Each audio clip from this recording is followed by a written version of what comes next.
এত বৃষ্টি, কি জানি জিম্মা ফিরে আসছে, সুবীরকে নিয়ে ফিরে আসছে। এই রোজ স্কুলে যাবার সময় এমন একটা ঝেঁপে ঝুটে বৃষ্টি আসবে না, তারপর সারাদিন শুকনো থাকবে।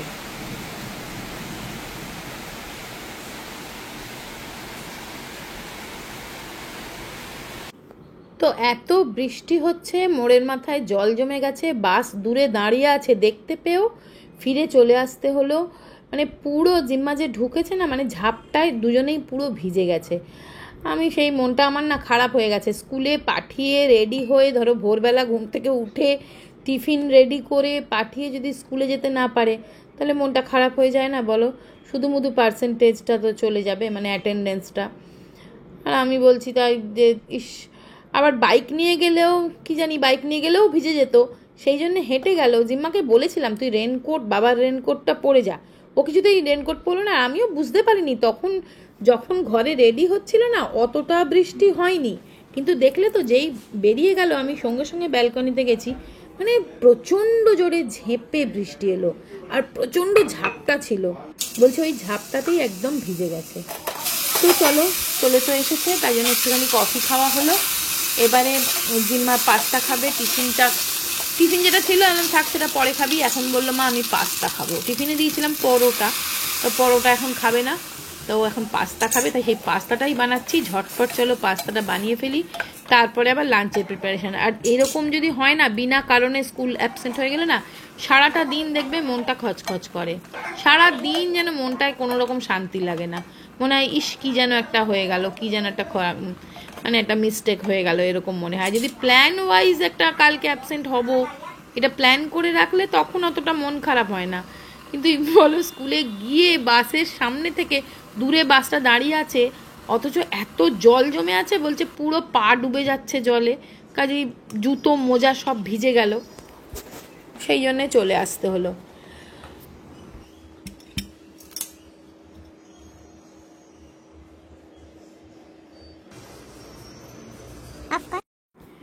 মেয়ের আবদারে সুবীর নিয়ে এসছে আনারস। এই আনারস কাটা তো একটা ভীষণ কঠিন কাজ। আমি এইভাবেই কাটি, দেখো একটা একটা করে এবার চোখগুলো বের করছি। ওরমভাবে কেটেছিলাম ব্যাঁকা ব্যাঁকা করে, কিন্তু সব চোখ বেরোয়নি। কিন্তু যখন দোকানে কাটে না এরকমভাবে, আমি দেখেছি ওদের সব ওই কাঁটাগুলো কিন্তু বেরিয়ে যায়। তো আমি আবার দেখো এরকম করে সেই খুবলে খুবলে কাঁটা বের করছি, কারণ কাঁটাটা থাকলে তো আর খাওয়া যাবে না না। তো সেটাই করছি, আনারস কাটা। তো আনারসটা কেটে নুন দিয়ে জড়িয়ে রাখবো। আর জিম্মা ভীষণ বায়না করছে, পেছনে এসে দাঁড়িয়ে আছে যে কতক্ষণে কাটা হবে। আরে এটা কি আলু কাটা বলো তো, যে ঝট করে হয়ে যাবে? বুঝতে পারছে না, পেছনে দাঁড়িয়ে দাঁড়িয়ে সমানে বলছে তাড়াতাড়ি করো না, তাড়াতাড়ি করো না। আরে তাড়াতাড়ি কী করে করব? আর কাঁটা যদি থেকে যায় তখন তো খেলে মানে খাওয়া যায় না, না গলা কুটকুট করবে। তাও আমি চেষ্টা করছি দেখো তাড়াতাড়ি করার। তো যাকে চলো, ওকে আগে আনারসটা কেটে, আগে ও 2 পিস খেলে ওর তবে শান্তি হবে। তাই আমি বলছি স্কুল অ্যাবসেন্ট হয়েছি, সেবার সারাদিন পড়াশোনা কর, আর কোনো দিকে তাকাবি না। পাস্তা খাওয়া হয়ে গেছে, এবার আনারস বলেছিল বাবাকে, তো সেই জন্য আনারস নিয়ে এসে দিয়েছে। তো সেই জন্য আনারস কাটিং চলছে। তুই তার পর গিয়ে, তা না পেছনে দাঁড়িয়ে আছে, কখন আনারস কাটা হবে। আগে আমি 2 পিস খাবো, তারপরে পড়তে যাব। জিম্মা খুব ভালোবাসে এই পাইনাপেল খেতে, আর সায়নও না ভীষণ ভালোবাসে আনারস খেতে। আমি ওই জন্য আগে খুব, মানে যখনই আনারসের টাইম হয় না, আমাদের বাড়িতে খুব আনারস কিনে আনা হয়, আর এরকমভাবে কেটে ফ্রিজে রেখে দিই। মানে বিশ্বাস করবে না, সায়ন যখন থাকে, এই আনারস কেটে ফ্রিজে রেখে দিলাম, 2 ভাই বোন মিলে দুপুরের মধ্যে কমপ্লিট, শেষ। বাটি করে করে নেবে, খেয়ে নেবে। তাই জন্য সায়নের জন্য খুব মনটা খারাপ লাগছে। ওখানে তো নিজে নিজে আনারস কিনে এনে কেটে নিশ্চয়ই খায় না। যাই হোক, আর ব্যাঙ্গালোরে দেখতাম কাঁঠাল খুব বিক্রি হতো গো, আর কাঁঠাল তো সায়ন একদম খায় না। আর আমরা যখন গেছিলাম তখন দেখি সমস্ত প্রতিটা দোকানে কাঁঠাল বিক্রি হচ্ছে। আবার জুস সেন্টারগুলোতে বড় বড় কাঁঠাল রাখা, সেগুলোকে মানে ছাড়িয়ে ওরা দিচ্ছে প্লেটে করে, লোকজন খাচ্ছে। তার মানে কাঁঠালটা ওরা খুবই খায়, বিক্রি হয়। আনারস তো দেখিনি, জানি না, জিজ্ঞাসা করবো সায়ন ফোন করলে যে আনারস মানে পাওয়া যায় কি না, এবং ওখানে মানে এরকম কাট করে দেয় কি না। তা এমনিতে তো রাস্তার কাটা আনারস তো কোনোদিন এখানে খাইনি, কাজেই জানে না, মানে নিশ্চয়ই খাবে না রাস্তায় কেটে দিলে আনারস, জানে বাড়িতে এনেই কেটে খেতে হয়।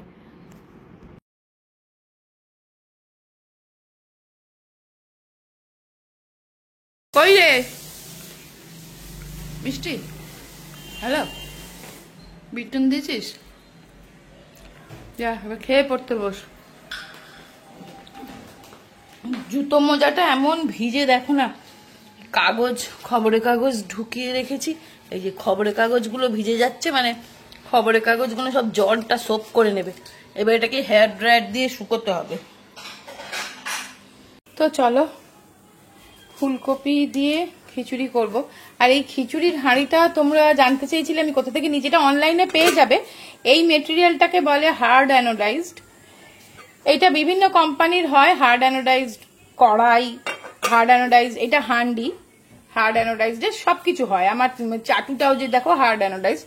তবে এই হাঁড়িটা সব থেকে ভালো চাটু বা কড়াইয়ের থেকেও, কারণ হার্ড অ্যানোডাইজড কড়াই বা চাটুতে না একটু চিটকে চিটকে যায়, কিন্তু এটা খুব ভালো হান্ডিটা। তো সেটাতেই, আর এটাতে আমি সব সময় খিচুড়ি, পায়েস এইগুলোই করি। এখন বাজে দুপুর 1:30। খিচুড়ির সাথে হবে ডিমের অমলেট। তাই জন্য দেখো আমাদের পাকা গিন্নি এসে গেছেন, ডিম ফাটিয়ে ডিম গুলবে, ডিমের অমলেট বানাবে। আমি অবশ্য পেছনে দাঁড়িয়ে আছি, আমি ক্যামেরা করছি, নুন দিয়ে দিচ্ছি, মানে হেল্প করছি ওকে। আমি না এখনো পর্যন্ত ওকে মানে ভরসা করে গ্যাসের সামনে ছাড়তে পারি না। তো এই যে চলে গেছে ডিমটা ফাটিয়ে দিয়ে। তো এবার চলো আমি অমলেটটা করে নিই। খিচুড়ির সাথে ডিমের অমলেট একটা যেন মানে দারুণ একটা কম্বিনেশান, তাই না? উত্তম কুমারের সিনেমাতে ছবি বিশ্বাস বা পাহাড়ি সান্যাল, উত্তম সুচিত্রার সিনেমায় পাহাড়ি সান্যাল, সেরকমই হচ্ছে খিচুড়ির সাথে ডিমের অমলেট। মানে দুটোরই সম্পর্ক গভীর, তাই না বলো? আর কি বলে, এই ডিমের অমলেট সর্ষের তেলে করলে কিন্তু বেশি টেস্ট হয়। সব সাদা তেলেও করা যায়, কিন্তু সর্ষের তেলে করলে না টেস্ট খুব বেশি হয়, ভালো লাগে আর কি, খেতে বেশি ভালো লাগে। আমার ভালো লাগে, আমাদের, সেই জন্য সর্ষের তেলেই করছি। আর আর তোমাদের সাথে কথা বলছি, আমি খিচুড়ি এইটা ভাজবো ভাবলাম, তা আমার পেছনে কিন্তু আরেকজন এসে গেছে, সেই কিন্তু ভাজছে, আমি ক্যামেরা করছি, সে ওই দেখো তার হাত, সেই কিন্তু ওই ডিমের অমলেটটা বানাচ্ছে। এবার আমি ওকে চ্যালেঞ্জ দিয়েছি, তুই উল্টাতে পারবি কি, কারণ দুটো ডিম একসাথে আছে, দুটো ডিমের অমলেট একসাথে উল্টাতে পারবি কিনা। ও বলছে হ্যাঁ পারবো। তো দেখা যাক পারি কিনা, দেখো তোমরা। আটবে মাটবে এবার, আটবে না।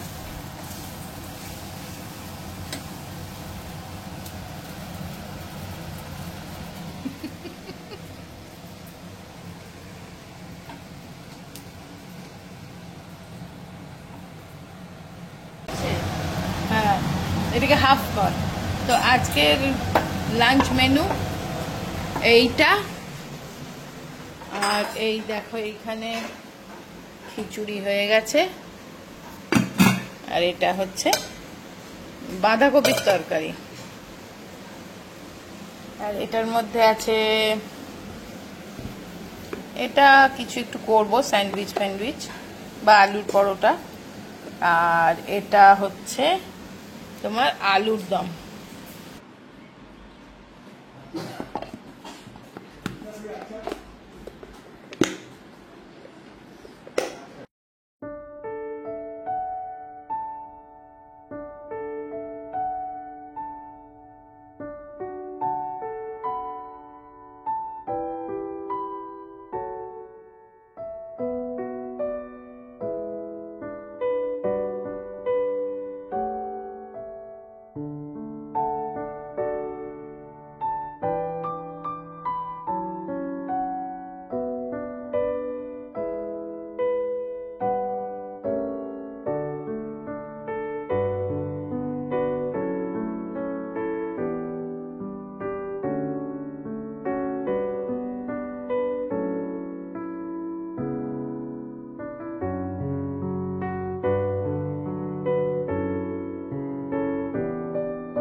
দেখো এখন রাত্রি 10:30 বাজে, ডিনার খেয়ে শুয়ে পড়েছে, এখন আবার বলছে খিদে পাচ্ছে।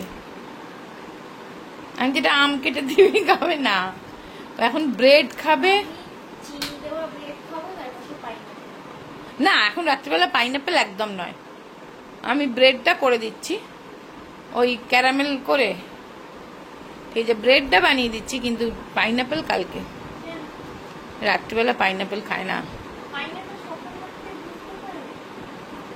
পাইনাপেল কি? পাইনাপেল বুঝতে পারে না, তোমার শরীরটা বুঝতে পারে সকাল কি রাত্রি।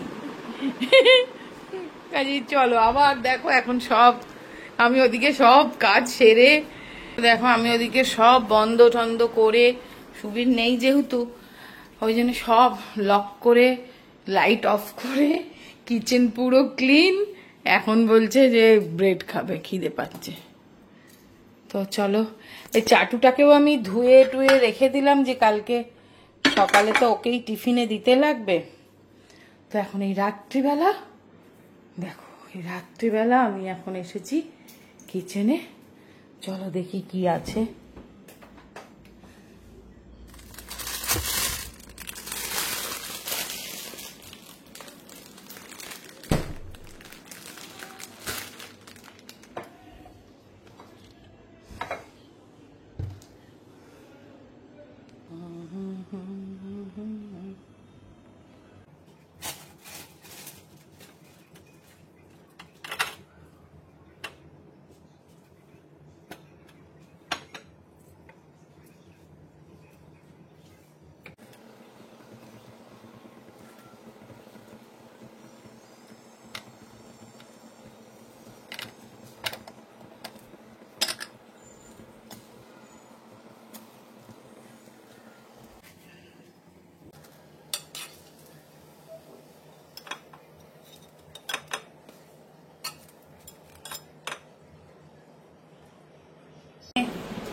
মাটিতে বসে খেয়ে নে, হয়েছে? মাটিতে বসে খেয়ে নাও, বিছানাটা করে ফেলেছি।